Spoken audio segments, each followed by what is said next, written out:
Qué divertido, hay que hacer una cosa muy loca.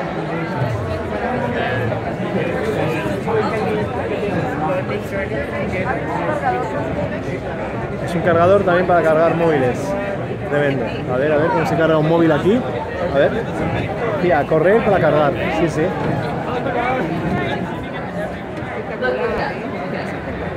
Yes, there's another nerve.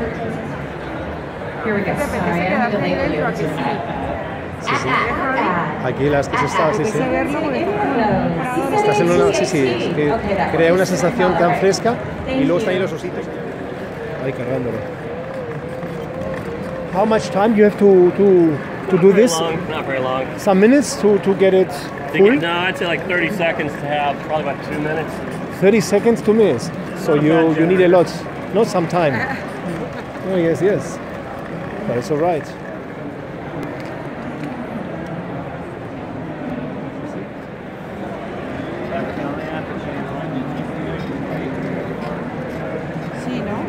Are you charging the? I'm not, but if you have a phone, you can. Ah, yes. Sí, aquí. Yeah. Great, thank you. Ya saben dónde To get information back about the game states, the player list wants to get new players logging in, the challenge list wants to receive new challenges, and so instead of implementing the logic in how to connect to the streaming API in each of those separate components, that would not be a good idea. Do you know what resilient means? Yeah. Meaning there, what does it mean? What? Not give up. What else? What does this mean? Willing to fail, meaning like you lose a lot and you just keep it that way. Because at the end you'll have to compare against us and him.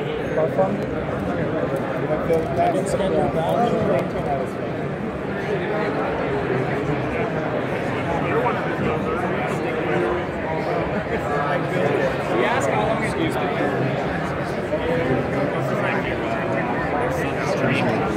Yeah.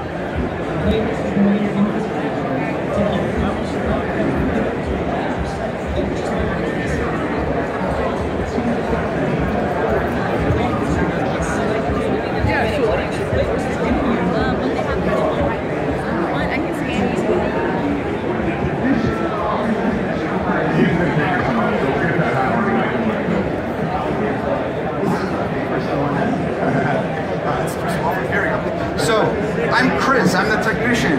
We're going to go into my mobile app for technicians, and we're going to take a look at what my day looks like. I need to go on and become a customer. So here's a few issues. Previously refreshing.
¿Dónde están?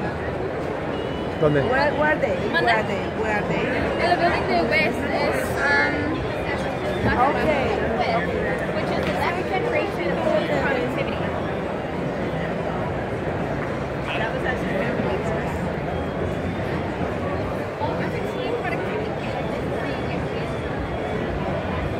¿Crees que veamos lo de las...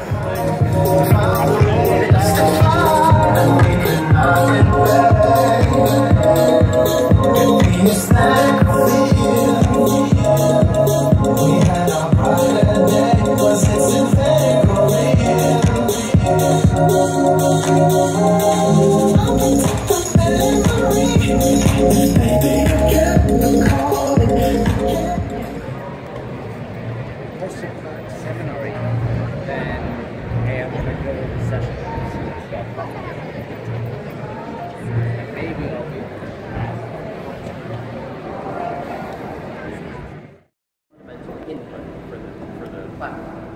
So in the same way that the touchscreen became the fundamental standard for the way that we interact with the smartphone, hands are starting to become that reality. And in order to have rich evidence, we need to not only have physical interactions, like playing with blocks like this, but also abstract interactions. But you also have to control your operating system, or have simple menus. So in this case, what we have here is what we like to call a virtual arrow interface. So when I flip my hand over, I have these buttons that are Astro, Cloudy the Goat, Owls, you'll see all kinds of fun things. Astro sitting back there with Jane. And so what Dreamforce is the world's largest gathering of these customer trailblazers. Their values of innovating, making their businesses and their lives better, empowerment. This is something that's really important to us as Salesforce because we want to empower everyone to learn these skills. Learning Salesforce is not just good for companies, but it's also good for people's career growth and career success. And we want to make it super easy and super fun for people to engage and to learn and to be empowered to be their best. And of course, it's also about giving back. The cost of an upgrade for Salesforce is to refresh your browser page or just to update your app on your phone, and you benefit from these new capabilities. So we have 3 releases a year, we push tons of innovation every year, and Dreamforce is always a big moment for us to unveil the big technology shift. So that's really going to be the big event for Dreamforce. You also see Salesforce since last year has grown a lot because we just moved in that building a couple months ago. We own the building across the street, which is full of Salesforce employees, and we're building this iconic building, which will be across the street. You can see the Salesforce Tower, which will be 63 or 4 floors, which will be the tallest building west of Mississippi. So we're very proud about the growth and the energy. To tell you which leads are going to convert, or which service cases are going to get escalated. Well, with the power of AI, we can actually do that. Unfortunately, for most companies, bringing AI to their business process is just too hard. It's super complex and it requires an infrastructure and a skill set that the vast majority of companies just don't have. And what Einstein does is it changes all of that. It simplifies all that complexity so that we can bring AI to Salesforce. That's what Einstein is. It brings AI to Salesforce and it's built right into the platform. And I think I needed to flip the slide. Sorry about that. So Einstein is AI in Salesforce. It's built right into the platform. And what it does is it takes the world's #1 CRM. We like to listen to customers. And one of the things that our customers said was, we love Lightning, we love what you can do for us, but we'd like it applied to the community. And so this portal, the portals that we use to connect with our customers. And so that's why we built and launched very recently Lightning Bolt, which is all of the capabilities in this Lightning framework applied to a portal. So you can literally create a portal in minutes, something that would have taken days and weeks, months prior to Lightning. And we've partnered with leading companies like Accenture and Deloitte and PwC to package these applications and make them available on our App Exchange so that you can just download something like, for example, from Accenture, a store operations framework, a store operations portal built on Lightning that they can expose out to their customers. So 14 years ago, it started like most company events. You gather your customers and you talk about your strategy and you get the feedback. So it was really about making sure we had a place to collaborate with our customers. But over the years, it took actually a bigger role in the industry, which obviously was eye-opening for us because we've been, when we prepare Dreamforce, we tour the country, we meet our customers, we ask them what they want us to Dreamforce to become. And it really became, across the years, as a very unique event where companies can come and discuss about the future of their digital strategies. And what's very impressive, even for me, every year I go to Dreamforce, is the level of executives that are attending the conference. This year, I don't know how many CEOs we have, you probably have the map, but we have probably 50 CEOs of Fortune 1000 companies at Dreamforce, meeting their peers, discussing about strategy. So Dreamforce really shifted from a vendor conference to a big industry happening where the business leaders, in addition to the technology leaders, are coming to discuss about their future, their path forward with the technology, together with Salesforce, together with our partners. Dreamforce is also tons of our partners, Accenture, Microsoft, they're all here. They're all contributing to the event, they're all having booth parties, presents, And it became something very unique. So we're obviously very proud about what we created. It's almost a product in itself now at Salesforce. But it really became something bigger than Salesforce in itself. It really became a place for, like Davos is for the future of the world, Dreamforce is kind of a Davos for the future of the tech industry, and what does it mean for each and every CEO to embrace the world of technology? What are the new business models? And that goes to a very deep level, because it's not just about doing commerce. It goes also to a level about how do we work? How do we collaborate?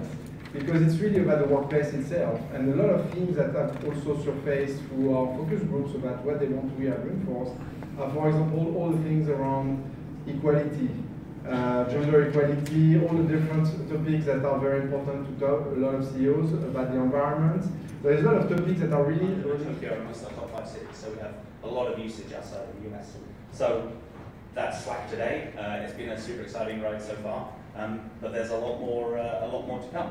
And am I introducing the next person? Or that's okay, yeah. And so that's where we are today. And to tell you a lot more about the product, somebody who knows a lot more about it than me is Kelly Watkins.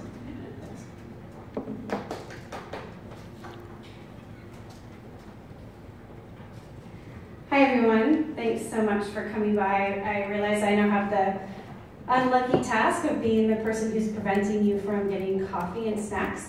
So we'll try to keep this quick. There's a couple things I wanted to talk about today, namely who we are and what we do, and the way that Slack today is changing many industries, even journalism itself. So I wanted to start with our mission, and what we're all about here at Slack is making people's working lives simpler, more pleasant, and more productive. So what that means is you can use Stripe to get started, to accept money from customers, and to grow your revenue globally. We sometimes explain Stripe in terms of a decades-old infrastructure deficiency in the web. A lot of you might know HTTP, which is one of the foundational components developed by Tim Berners-Lee at CERN in the early 1990s. This is a screenshot of the spec. And HTTP defines a significant part of how applications and websites interact even 20 years later. Even though it runs behind the scenes, you might be familiar with some of the aspects. For example, the error codes that come up when you fail to load a website. 404 is probably the most well-known if you put in a bad link. If you go backwards, you get 403. This is if you don't have permission to access the site. People are less familiar with 402. These industries is what we really get excited. So, for example, name some companies that you don't think would have been possible before mobile. I think there's a clear, Lyft as in transportation, and John talked about Instacart, obviously revolutionizing, and we see companies that are actually changing in GoFundMe, for example, how you actually raise money in each of those.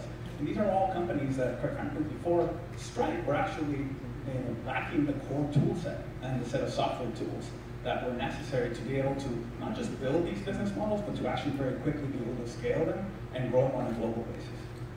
I think one of the things people sometimes miss is, it's kind of like that quote from, the famous quote from the patent office around the early 1900s, that, everything that has been invented will be invented. I think there's sometimes a sense that, okay, we did have smartphones, and now we have smartphones, and okay, we have ride-sharing apps and Instacart, and now we're done.